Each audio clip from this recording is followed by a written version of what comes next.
গুৱাহাটী মহানগৰীৰ চাঞ্চল্যকৰ ডকাইতি মহানগৰীৰ গণেশপুৰত সন্ধিয়াৰ ভাগতে সংঘটিত হয় এই ডকাইতি কাণ্ড চিনেমাৰ কাইদাৰে চাৰিজনীয়া ডকাইতৰ লুটপাট অনিতা ডেকা নামৰ এজন ব্যৱসায়ীৰ ঘৰত এই ডকাইতি কাণ্ড সংঘটিত হয় অনিল ডেকাৰ পত্নী আৰু গাড়ী চালকক আক্ৰমণ বগা ৰঙৰ বাহনত আহিছিল চাৰিজনীয়া ডকাইতৰ দলটো মুখত ক'লা কাপোৰ বান্ধি আহিছিল ডকাইতৰ দলটোৱে কন্যাক বিমানবন্দৰত থবলৈ গৈছিল অনিল ডেকাই আৰু সেই সময়ছোৱাতে সংঘটিত হয় এই ভয়ংকৰ কাণ্ড সমগ্ৰ ঘটনা বন্দী হৈছে চিচিটিভিত ঘটনা সন্দৰ্ভত তদন্ত অব্যাহত ৰাখিছে মহানগৰ আৰক্ষীয়ে আজি ঘটনাস্থলীত উপস্থিত হৈ প্ৰতিটো দিশ তন্নতন্নকৈ পৰ্যবেক্ষণ কৰিছে উচ্চপদস্থ আৰক্ষী বিষয়াৰ লগতে ফৰেনচিকৰ দলে অনিল ডেকাৰ গাড়ী চালক মনোজ দাসক সোধা পোছাৰ বাবে আটক কৰিছে আৰক্ষীয়ে ঘটনাৰ পাছতে আতংকিত হৈ পৰিছে অনিল ডেকাৰ পৰিয়ালৰ লগতে চৌহদটোত থকা আন ভাড়াতীয়া আৰু লগতে চুবুৰীয়াসকল শীঘ্ৰে ডকাইতৰ দলটো কৰায়ত্ব কৰিবলৈ আৰক্ষীক দাবী জনাইছে স্থানীয় লোকসকলে আৰু কালি নিশাৰ ভাগত এই ঘটনা সংঘটিত হৈছে মহানগৰ মাজমজিয়াত সংঘটিত হৈছে এই ঘটনা গুৱাহাটী মহানগৰীত চাঞ্চল্যকৰ ডকাইতি মহানগৰীৰ গণেশপুৰত সন্ধিয়াৰ ভাগতে সংঘটিত হৈছে এই ডকাইতি কাণ্ড চিনেমাৰ কাইদাৰে কিদৰে চাৰিজনীয়া ডকাইতৰ দলটো প্ৰথমেই প্ৰৱেশ কৰিছে এই ঘৰটোত আপোনালোকে দেখুৱাইছো আমি চিচিটিভিত বন্দী হৈছে সেই দৃশ্য কিদৰে আক্ৰমণৰ চেষ্টা কৰিছে মহিলাগৰাকীক সেয়াও আমি আপোনালোকক দেখুৱাইছো অনিল ডেকা নামৰ এজন ব্যৱসায়ীৰ ঘৰতে ডকাইতি কাণ্ড সংঘটিত হয় অনিল ডেকাৰ পত্নী আৰু গাড়ী চালকক আক্ৰমণ কৰে দুৰ্বৃত্তৰ দলটোৱে এখন বগা ৰঙৰ বাহনত আহিছিল চাৰিজনীয়া দুৰ্বৃত্তৰ দলটো আৰু এইদৰে প্ৰৱেশ কৰিছে দুৰ্বৃত্তৰ দলটোৱে বাসগৃহটোত সেয়া আমি আপোনালোকক দেখুৱাইছো আৰু মহিলাগৰাকীক আক্ৰমণ কৰিবলৈ উদ্যত হৈছে আৰু মুখত ক'লা কাপোৰ বান্ধি আহিছিল এই ডকাইতৰ দলটোৱে যি সময়ছোৱাত কন্যাক বিমানবন্দৰত অনিল ডেকাই থবলৈ গৈছিল সেই সময়ছোৱাতে চাৰিজনীয়া এই দুৰ্বৃত্তৰ দলটোৱে অনিল ডেকাৰ বাসগৃহত প্ৰৱেশ কৰে আৰু অনিল ডেকাৰ পত্নীক এয়া আক্ৰমণ কৰিবলৈ উদ্যত হোৱা পৰিলক্ষিত হৈছে অনিল ডেকাৰ পত্নীক ঘৰত যিসমূহ নগদ ধন আছে বা সোণৰ আলংকাৰ আছে সেয়া খোজা পৰিলক্ষিত হৈছে আৰু যদি নিদিয়ে তেনেহ'লে আক্ৰমণ কৰিব মৃত্যুৰ ভাবুকি দিয়ে এই ডকাইতৰ দলটোৱে আৰু সমগ্ৰ ঘটনা চিচিটিভিত বন্দী হৈছে সেই দৃশ্য আমি আপোনালোকক দেখুৱাইছো ঘটনা সন্দৰ্ভত ইতিমধ্যেই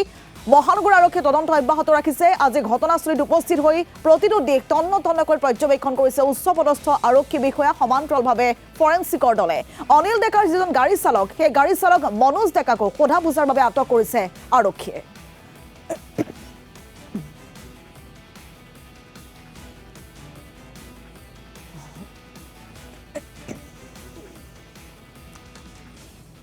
ইয়াত আপোনালোকে গম পাইছে যে এটা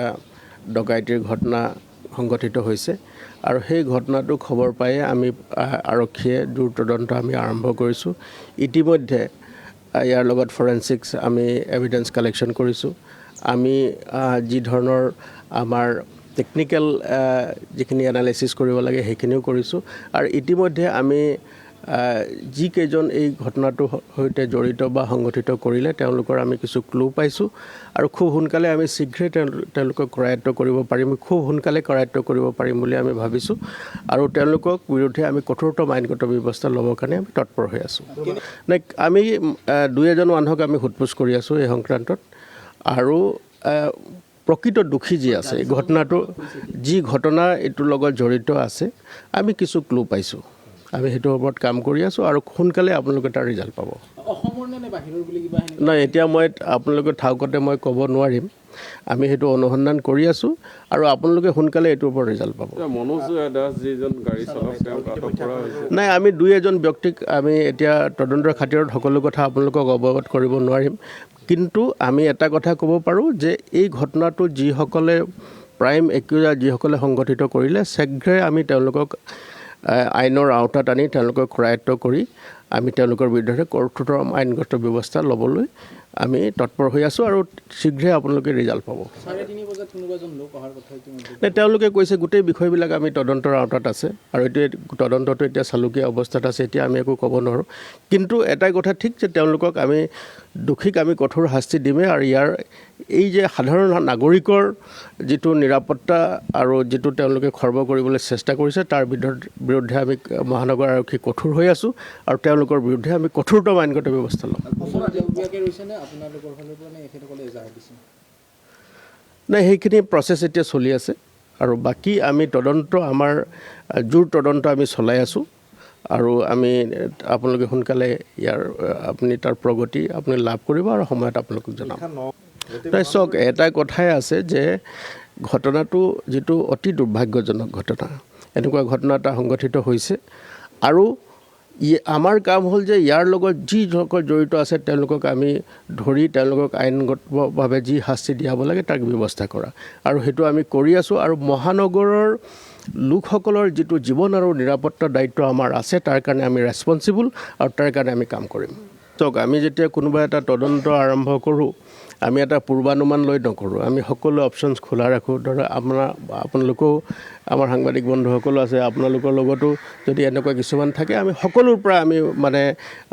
সম্পূৰ্ণ মুকলিভাৱে আমি তদন্ত কৰিছোঁ আৰু তদন্তৰ আওতাত যিয়ে আহে তেওঁলোকৰ বিৰুদ্ধে কঠোৰতম আইনগত ব্যৱস্থা আমি হাতত ল'ম পৰা মোক সুধিলে পইচা ক'ত আছে তাৰপিছত আনি তাৰমানে মনোযোগ ইয়াতে মুখখন পেলাই দি মোৰ ভৰি ইয়াতে পেলাই দিলে তাক পেলাই দিওঁতে তাক যেতিয়া বেছিকৈ মাৰিলে ডেগাৰে সানিব ধৰিছে इसको मार देगा पैसा निकालो 2 लाख रुपया निकालो अभी मतलब मेरे पास 2 लाख रुपया नहीं है अभी जो कुछ भी है दो कैश दो हमको खाली कैश लगे तार पिছত কৈছে মই মনোযোগ যেতিয়া বেছিকৈ মাৰিলে মোৰ মন পৰিল ঘপককৈ মই পইচা ইয়াতে থৈছিলোঁ মই উলিয়াব গ'লোঁ মই তাৰপিছত মই আকৌ ক'লোঁ বোলো পইচা ইহা পেন মই বেডৰুমলৈকে গ'লোঁ 50,000 দিছোঁ এইবিলাক গোটেই সিহঁতে পেলাই গোটেই 1.5 লাখ টকা এই আৰু এই মই পিন্ধি থকা আঙুঠি 3টা নিছে খাৰুযোৰ নিছে খাৰুযোৰ মই নিজেই খুলি দিছোঁ তাক যেতিয়া বেছিকৈ মাৰিছে মোৰ হাতত ধৰোঁতে এনেকৈ মানে সেই পাইছে যাবৰ সময়ত মানে বান্ধিছিলে মোক বান্ধোতে এনেকৈ ধৰোঁতে ইহা পে কিয়া হে দেখাও বোলো চুৰি হে চাহিয়েগা তুমকো মই এনেকৈ নিজেই সুধিলোঁ তাক মনোযোগ যিহেতু মাৰিয়ে আছে তাৰপিছত এপাত খুলি দিলোঁ দি ইপাতো বোলো অৰ এক হে লৈ লো বুলি মই শান্ত হয় যদি হওক মানে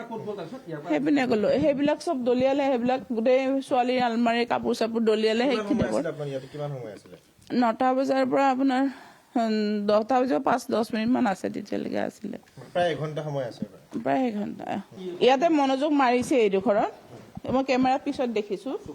চোফাত এনেকৈ তাক এনেকৈ পেলাই লৈ পেলাই মাৰিছে মই পিছতো কেমেৰাত দেখা পাইছোঁ মই ইয়াতে লুটিয়াই পেলাই দিছিলে এইখন চোফাতে ইয়াতে চোফাটো চব চাইড হৈ গ'ল ন এইবিলাক ইয়াতে পেলাই মাৰিছে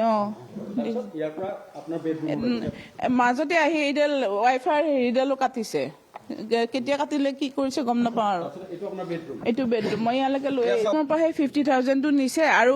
চাবিৰ মানে সিহঁতৰ বেগৰ পৰা এটা বেগত তাৰমানে আমাৰ চাবিবোৰ মানে দুটা চাবিৰ ছেট থাকেতো দুটা সেই চাবিৰ ছেটৰ মানে হেৰিখিনি আছিলে বেগটো এনেকৈ সিহঁতে লোৱাটো দেখিলোঁ আৰু বাকী চাবিৰ সেয়া কি আছে হেৰি চাবিবিলাক লৈ গৈছে এতিয়া কি চাবি নিছে মইতো এতিয়ালৈকে চোৱাই নাই গম পোৱা নাই কি নিছে সেইখিনি চাবি আৰু সেই অসমীয়া গহনা এই জুৱেলাৰী এইবিলাক ইমিটেশ্যন হয় মোৰ